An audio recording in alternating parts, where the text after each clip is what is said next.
რეალ მადრიდში სრული განუკითხაობაა. იდება ისეთი სიახლეები, რომ ნამდვილად არ შეეფერება სამეფო კლუბს. ცოტა ხნის წინ დაიწერა, რომ რუდიგერმა კარიერას სახეში გაარღვია. შემდეგ თურმე ვალვერდეს და ჩუამენის მოვიდა ჩხუბი და ეს ყველაფერი დააგვირგვინა სიახლემ, რომ ბაპემ ლამაზი სიტყვებით შეამკვა არბელოა და მისი სამწვრთნელო შტაბი. ამას კიდევ უფრო გიჟური რეაქცია მოყვა პეტიციის სახით, სადაც ბაპეს წასვლას ითხოვენ გულშემატკივრები. პეტიციას კიდევ კონტრპეტიცია მოყვა, სადაც ბაპეს დარჩენას ითხოვენ. მოკლედ სრული სიგიჟე. ნამდვილად არ უხდება ისეთ დიდებულ კლუბს მსგავსი ისტორიები, როგორც რეალ მადრიდია. და აშკარაა, რომ ამ ზაფხულს ძალიან ბევრი ფეხბურთელი დატოვებს რეალს. და მოდით ამ ნოტაზე გავიხსენოთ ტოპ-10 ფეხბურთელი, რომელმაც რეალი დატოვეს და აშკარად უკეთესები გახდნენ. მე სერგი კლდიაშვილი ვარ, დღეს შაბათია და თქვენ ყურებთ Sportline-ის YouTube-ს, რომლის გამოწერაც არ უნდა დაგავიწყდეთ. ჩვენ კი ვიწყებთ.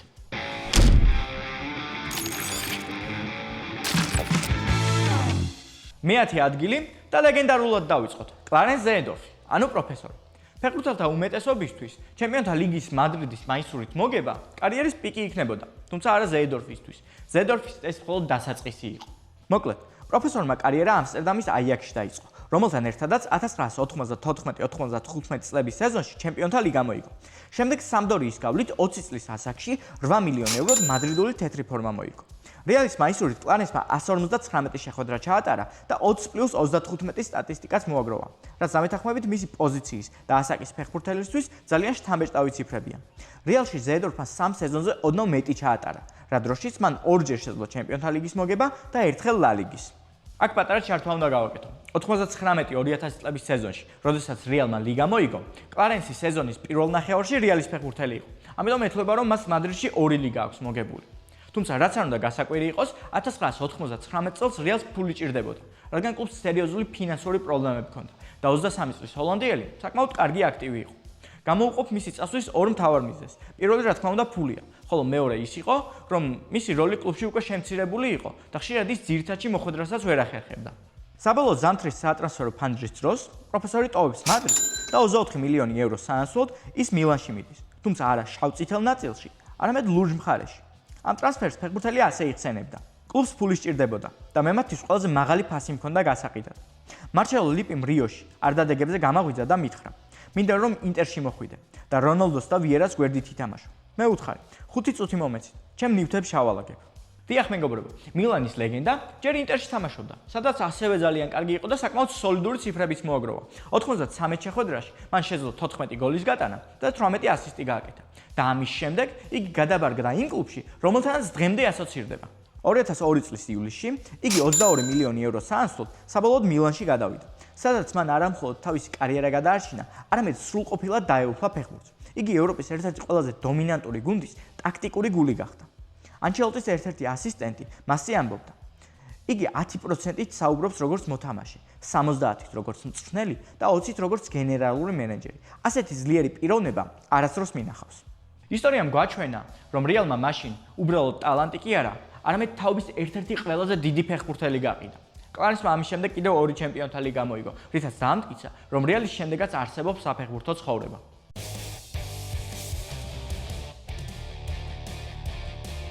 მეცხრეზე კიდევ ერთი ჰოლანდიელი გავიხსენოთ, სნეიდერი.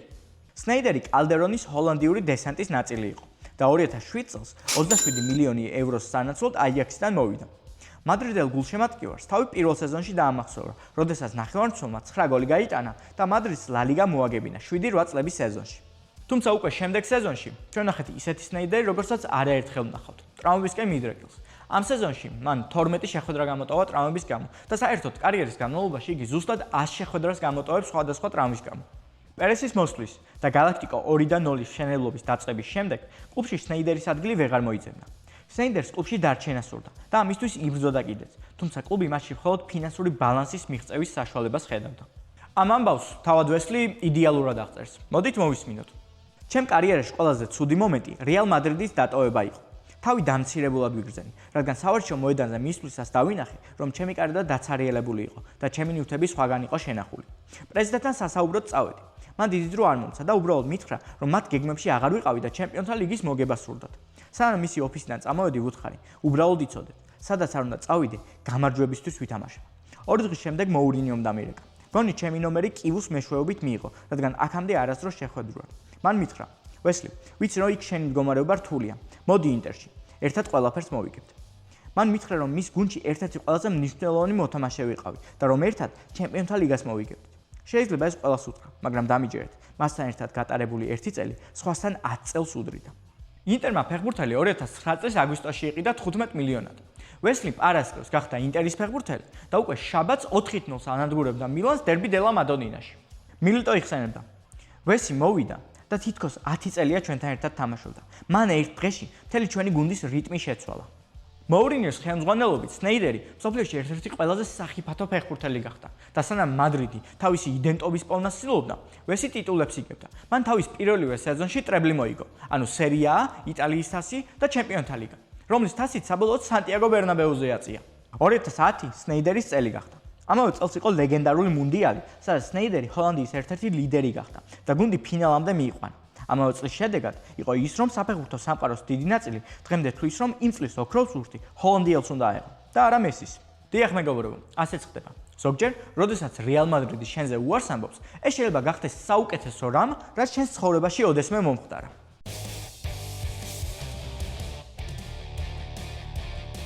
მერვე ადგილი და მოდით კიდევ ერთი ჰოლანდიელი გავიხსენოთ და ამით დავასრულოთ ტიტების ქვეყნის წარმომადგენლების გახსენება. სწორად მიხდით მეგობრებო, არიან რობენი მერვე ადგილზე. რობენს მადრიდში ბრილიანტად აღიქვამდნენ, თუმცა როგორც აღმოჩნდა, ბრილიანტი ზედმეტად მსხვერვადი იყო. რეალში მან სხვადასხვა ტრამის გამო 17 შეხვედრა გამოტოვა ორ სეზონში, რის გამოც მხოლოდ 65 შეხვედრა ჩაატარა და 13 გოლი გაიტანა. საერთო ჯამში რობენი სნეიდერის მსგავსად შეეწირა ფლორენტინოს აკვიატებას, რომ მას სურდა დაესრულებინა ჰოლანდიური ერა მადრიდში. ამიტომ 2009 წელს 25 წლის რობენი 25 მილიონი ევროს სანაცვლოდ გაუშვეს მიუნხენში. აი რას ამბობს ფეხბურთელი. ცოტა უცნაური იყო. მითხრეს, რომ კლუბს ჩემი გაყიდვა სურდა. მე წასვლა არ მინდოდა, მაგრამ კლუბს ფულის შოვნა სურდა. ეს საუკეთესო რამ იყო, რაც კი ოდესმე დამმართნია, მაგრამ იმ დროს ეს რთული იყო. ალბათ მაშინ მადრიდში ფიქრობდნენ, რომ ძალიან კარგი ტრანსფერი განახორციელეს და მიუნხენელებს ხრევადი ვინგერი შეტენეს. მაგრამ მიუნხენში რობენმა არა მარტო საკუთარი კარიერა გადაარჩინა, არამედ მსოფლიოს ერთ-ერთი საუკეთესო მარჯვენა ვინგერი გახდა. 10 წლის განმავლობაში თითქმის ყველა მიცოდა რა მოხდებოდა. შეტევა მარჯვენა ფლანგიდან, ცენტრისკენ შეტეხვა და გასროლა მარცხენა ფეხით. ეს თითქმის ყველა მიცოდა, მაგრამ 10 წლის განმავლობაში თითქმის ვერავინ ვერ გააჩერა ის. მადრიდის დატოვების შემდეგ რობენი ბაიერნის ლეგენდა გახდა. გაიტანა 154 გოლი და შეასრულა 100 ასისტი ამ კლუბის მაისურით. როგორღაც მოახერხა თავის სახელობის ტრასის გაყვანა და ლეგენდარული დუეტის რობერის წევრი გახდა. და რაც თავარია, ჩემპიონთა ლიგის ფინალში უემბლიზე გადამწყვეტი გოლი გაიტანა. ერთი სიტყვით შექმნა ეპოქა. გვარდიოლა ჰოლანდიელზე საუბრისას ამბობდა: არიანი თავიდან ფეხებამდე პროფესიონალია. მისი მენტალიტეტის მქონე მოთამაშე არასდროს მინახავს. ის ნებისმიერი მენეჯერისთვის საჩუქარია. პეპი იმდენად იყო შეპყრობილი რობენის ტაქტიკით, რომ როგორც ამბობენ, დილის 2 საათზე დაურეკა, რათა მოედანზე მისი პოზიციონირება განეხილა. და ეს ფეხბურთელი რეალმა საბაზრო ღირებულებაზე 5 მილიონი ევროთი ნაკლებად გაუშვა. დღევანდელი გადმოსახედიდან მომავალში მისი პოზიცია ბეილმა დაიკავა. თუმცა, შეიძლება თქვენთვის მომინდია, რომელი ტრიო იქნებოდა უფრო მრისხანე, BBC თუ RBC.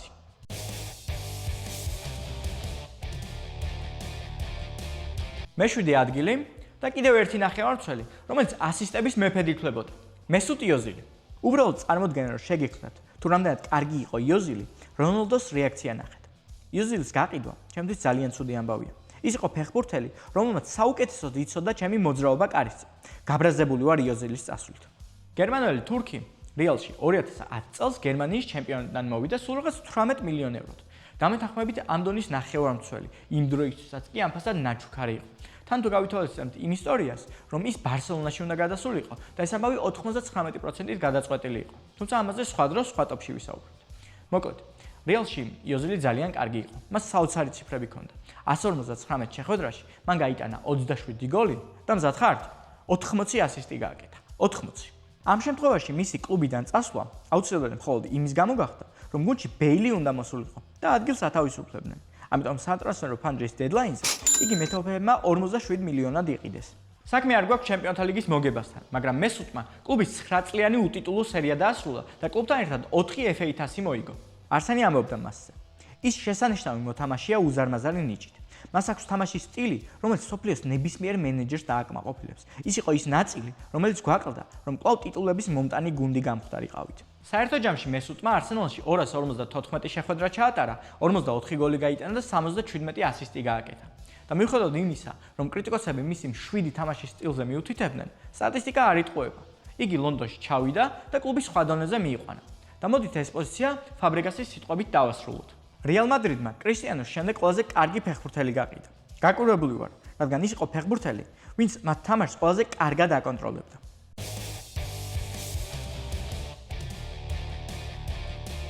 სანამ მე-6-ზე გადავალთ, შეგახსენებთ, რომ არხის გამოწერა არ დაგავიწყდეთ. ჩვენ კი გავაგზავნოთ და გავიხსენოთ პიპიტა, იგივე იგუაინი.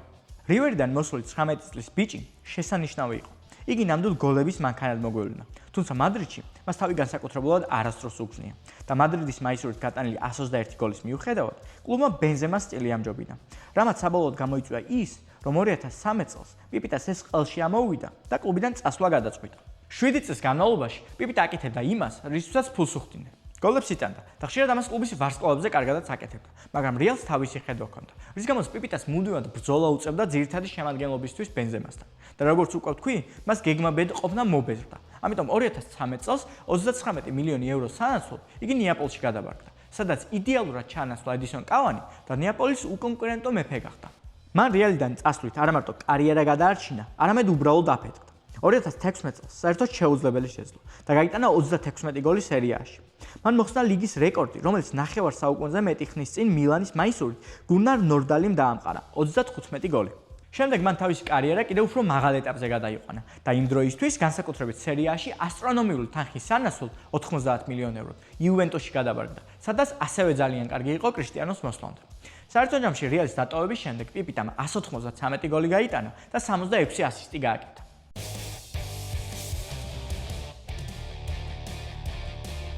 ხუთეულს ხსნის მარკოს ლიორენტე, დღეისათვის პირველი ფეხბურთელი, რომელიც მადრიდის აკადემიამ აღზარდა. ლიორენტე მადრიდისტების ოჯახს ეკუთვნის.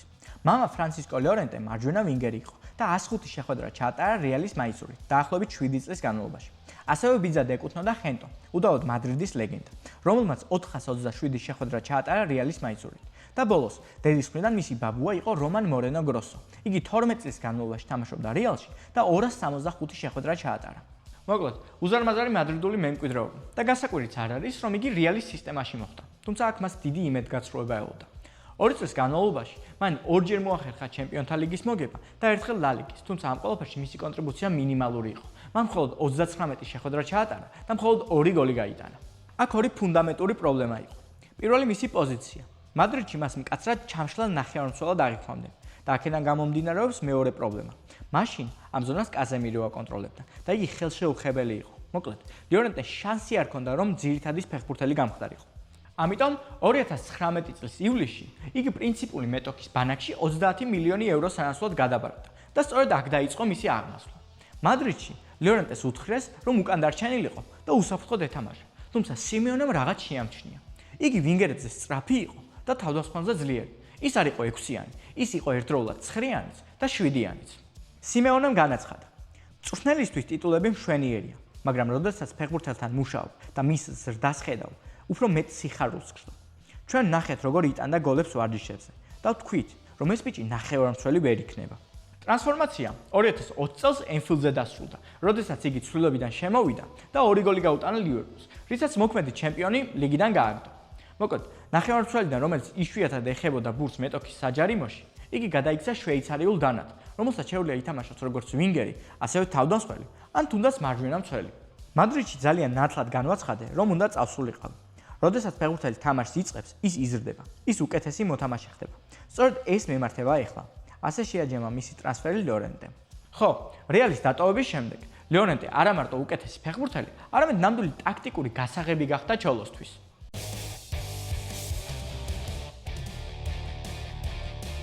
მეოთხე ადგილი და მეკარე, სანტიაგო კანისარესი. კიდევ ერთი ფეხბურთელი, რომელიც რეალის სისტემაში აღიზარდა. მან ყველა ეტაპი გაიარა, რასაც შემდეგ გაუთავებელი იჯარები მოყვა. 1994 წელს იგი სელტადან დაბრუნდა და თითქოს ძირითადის მეკარედ მოიაზრებოდა, მაგრამ უეცრად მან საკუთარი თავი ბოდო იგლენის ჩრდილში დაინახა. მოკლედ, როგორც კი კანისარესი იფიქრებდა, რომ ბერნაბეუზე ძირითადი ადგილი დაიკავა, მაშინვე კლუბს ან ახალი მეკარე მოყავდა, ან სათადარიგოთა სკამზე სვამდნენ. 1998 წლისთვის, როდესაც ახალგაზრდა იკერ კასილასი გამოჩნდა და ბოდო იგლენის ადგილზე იყო, კანისარესმა გააცნობიერა, რომ მისი ბედი მადრიდში არ იყო. რეალ მადრიდში ყოველთვის გამადიდებელი შუშის ქვეშ ვიყავი. ერთი შეცდომა და წაგებული ვიყავი. ვალენსიაში ვიყავი სახლი, სადაც ლიდერობის უფლება მომწეს. ეს ჩემი პროფესიული ცხოვრების საუკეთესო გადაწყვეტილება იყო. ამბობდა შემდგომში კანისარესი. როგორც უკვე მიხვდით, 1998 წელს იგი ვალენსიაში უფასოდ გადაბარგდა. შეიღება თვები და ამ მომენტიდან ჩვენ სრულიად სხვა კანისარესი ვნახეთ. ამ მომენტში კარგი მეკარე ნამდვილი ლეგენდა გახდა და ვალენსიის ნარინჯის ფერ სტადიონზე იგი უბრალოდ კედელი იყო. ვალენსიასთან შეხვედრის შემდეგ ფერგი ამბობდა: კანისარესი უმაღლესი კლასის მეკარია. მისი კონცენტრაცია და დაცვის ორგანიზების უნარი არის ის, რის გამოც ღამურების დამარცხება ასე რთულია. იგი იმ კლუბის ლიდერი იყო, რომელმაც 2 ლა ლიგა მოიგო და 2-ჯერ ითამაშა ჩემპიონთა ლიგის ფინალი. ასევე მადრიდის დატოვების შემდეგ მან 3-ჯერ მოიგო ზამორას ჯილდო 2001, 2002 და 2004 წლებში. კანისარის ნათელი მაგალითია იმისა, რომ ზოგჯერ უკეთესია დატოვა მადრიდი და შედარებით პატარა სახელის მქონე კლუბში გადახვიდე, რათა უფრო მეტი დიდება მიიღო, ვიდრე მადრიდის სკამზე ჯდომისას.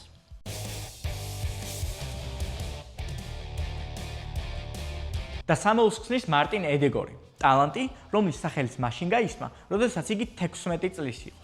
ედეგორი რეალში მოვიდა როგორც უზარმაზარი ტალანტის და მედიის მქონე ფეხბურთელი, თუმცა მან მადრიდში თავის დამკვიდრება ვერ შეძლო, რის გამოც დაიწყო იჯარების დაუსრულებელი სერია: ჰერენვენი, ვიტესი, სოსიედადი. ახალგაზრდა ტალანტზე თითქმის ყველამ ხელი ჩაიქნია, თუმცა მან როგორღაც მოახერხა და საოცარი სეზონი ჩაატარა სოსიედადის შემადგენლობაში. ამის შემდეგ იგი აღფრთოვანებული დაბრუნდა მადრიდში, რადგან იყო შეგრძნება, რომ ამჯერად იგი თავის დამკვიდრებას შეძლებდა. მაგრამ მადრიდში დაბრუნებისთანავე მას ლეგენდარული ტრიო კროსი, კაზემირო, მოდრიჩი ელოდა, რომელიც ხელშეუხებელი იყო. ამიტომ იგი სკამზე დაждდა. ამ ყველაფერს ემატებოდა ის, რომ ზიდანი კლასიკური 10-იანის გარეშე თამაშობდა. ხამესი და მეთანხმება.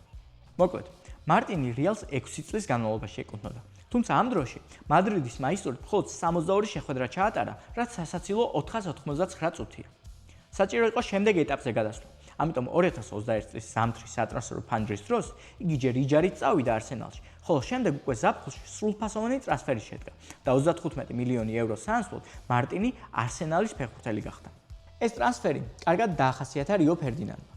ახლა მადრიდის რეალი მას შეხედავს და იფიქრებს: რას ვაკეთებდით? ის ორკესტრის დირიჟორია. ის პოტენციალის მქონე ბავშვიდან შოუს მმართველად გადაიქცა. მარტინი არსენალში ძალიან კარგია. იგი გუნდის კაპიტანი გახდა და 87 საგოლე მოქმედება ჩაიწერა.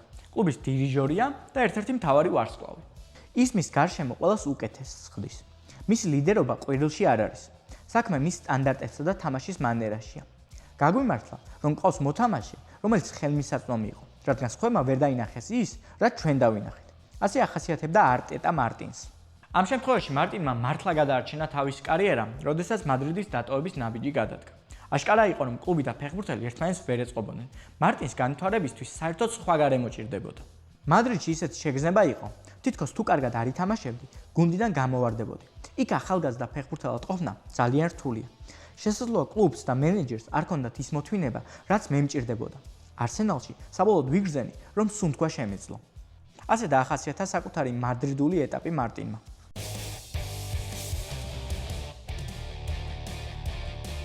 მეორეზე ყავს ფეხბურთელი, რომელმაც არა უბრალოდ დატოვა მადრიდი, არამედ ყოველ ჯერზე, როდესაც ამის შანსი მიეცემოდა, მადრიდი დასაჯა მისი გაშვების გამო. სამუელ ეტო მეორე ადგილზე. ეტო მადრიდში ედეგორის მსგავსად 16 წლის ასაკში მოვიდა. თუმცა ვარსკვლავებით გადატენილ რეალში მისი ადგილი არასდროს მოიძებნა. ამიტომ იგი ჯერ ლეგანეში, შემდეგ ესპანიოლში და ბოლოს მალიორკაში გაუშვეს იჯარით. მადრიდში ეტომ სულ რაღაც 7 შეხვედრა ჩაატარა, რაც სასაცილო 195 წუთია, მაგრამ მალიორკაში იგი ძალიან კარგი იყო. მან კლუბის ისტორია თავიდან დაწერა, როდესაც გუნდს 2002-2003 წლების სეზონში ესპანეთის თასი მოაგებინა. ის ძალიან კარგი იყო მალიორკაში და კლუბის შემადგენლობაში 70 გოლის გატანაც მოახერხა და შეგახსენებთ, ამ დროისთვის ეტო 23 წლისაც არ იყო. თუმცა ყველაზე საინტერესო აქ იწყება. როდესაც ბარსელონა მოვიდა მის დასაყვანად, ფეხბურთელის უფლებების 50% ისევ რეალს ეკუთვნოდა და გუნდს მარტივად შეეძლო ფეხბურთელის ბარსელონასთვის არ მიცემა. თუმცა რეალმა ეს შესაძლებლობა არ გამოიყენა და ეტომ კატალონიელების მაისური მოირგო. ეს ნამდვილი ომის გამოცხადება იყო. ეტო ყველა კლასიკოში შეპყრობილივით თამაშობდა, რადგან შესაძლებლობა ჰქონდა გაეტანა გოლი იმ გუნდისთვის, რომელმაც იგი უარყო. ყოველთვის მადლიერი ვიქნები მალიორკას შანსის მოცემისთვის, მაგრამ მადრიდს მათ არასდროს სჭიროდათ ჩემი. მომიწია წასვლა, რათა მეჩვენებინა მათთვის, რომ საუკეთესო ვიყავი. ყოველთვის, როცა მათ წინააღმდეგ თამაშობდი, შინაგანად ცეცხლი მეკიდა. უბრალოდ წარმოიდგინეთ, როგორ ძულდა ეტოს მადრიდი. ეტოს გაყიდვის ერთ-ერთ მიზეზად ისიც სახელდება, რომ იმ დროისთვის რეალში თამაშობდა ძალიან ბევრი ფეხბურთელი, რომელიც არა ევროკავშირის წევრი ქვეყნიდან იყო. პერესმა შემდგომში დაადასტურა და ეტოს გაშვებას საერთოდ შეცდომა უწოდა. ეტოს საქმე დროისა და გარემოების შეცდომა იყო. ჩვენ ძალიან ბევრი არაევროპელი ფეხბურთელი ყავდა და ის ძალიან ახალგაზრდა იყო. ცხადია, ის მსოფლიოს ერთ-ერთი საუკეთესო ფეხბურთელი გახდა.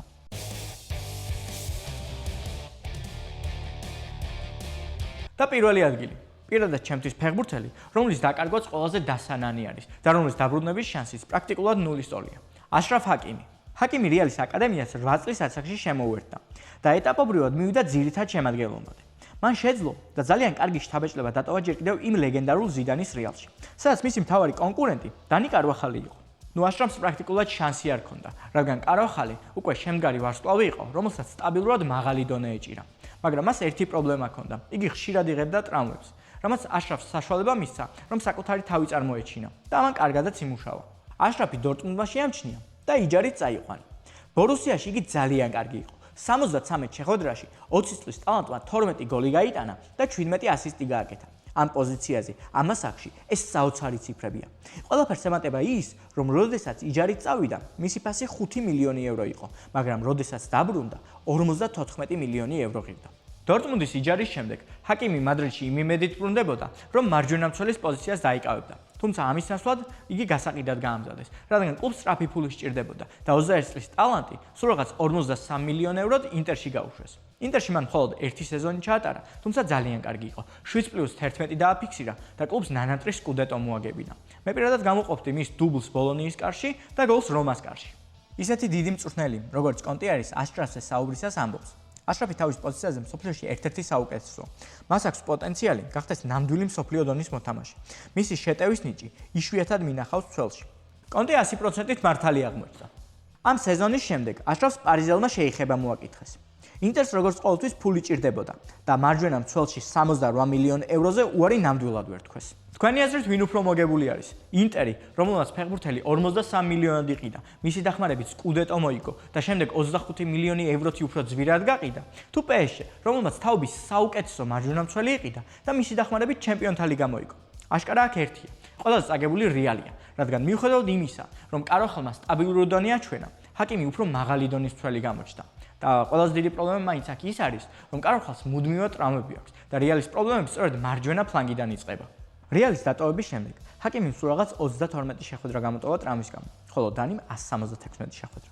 რაც შეეხება აშრაფის კარიერულ დამსახურებებს, რეალის დატოვების შემდეგ მარჯვენა მცველმა 47 გოლი გაიტანა და 72 ასისტი გააკეთა. მოიგო 3 საფრანგეთის სუპერთასი, 1 გერმანიის და 1 ევროპის. 2 საფრანგეთის თასი, გახდა იტალიის ჩემპიონი და 4-ჯერ საფრანგეთის. 2-ჯერ გახდა მაროკოს წყლის ფეხბურთელი და ერთხელ აფრიკის და რაც მთავარია, მოიგო ჩემპიონთა ლიგა, სადაც მისი დამსახურება 2018 წელთან შედარებით უზარმაზარია. რეალ მადრიდი ჩემი სახლი იყო. მინდოდა იქ დარჩენა და ჩემი ადგილისთვის ბრძოლა, მაგრამ შემდეგ კლუბმა სხვა გადაწყვეტილება მიიღო. არ მგონია რომ ეს ზიდანის გამო მოხდა. ვფიქრობ, კლუბმა მიიღო ეს გადაწყვეტილება, როდესაც ინტერმა დამირეკა, ეს განვითარების და საკუთარი თავის დამტკიცების შანსი იყო. ასე ახსნა მისი ტრანსფერი აშრაფმა. აშრაფის გაშვება რეალის ერთ-ერთი ყველაზე დიდი შეცდომაა, რაც ბოლო წლებში დაუშვია.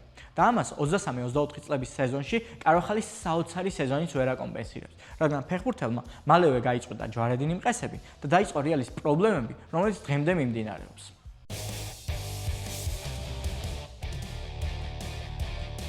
დღეისათვის სულ ეს იყო. იმედია მოგეწონათ ვიდეო და თუ ასეა, ვიდეოს დალაიქება და არხის გამოწერა არ დაგავიწყდეთ. და კომენტარებში აუცილებლად დამიწერეთ, ვინ დამავიწყდა, ან ვისი წასვლა გეწყინათ ყველაზე მეტად, როგორც მადრიდის გულშემატკივარს. მადლობა და შეხვედრამდე.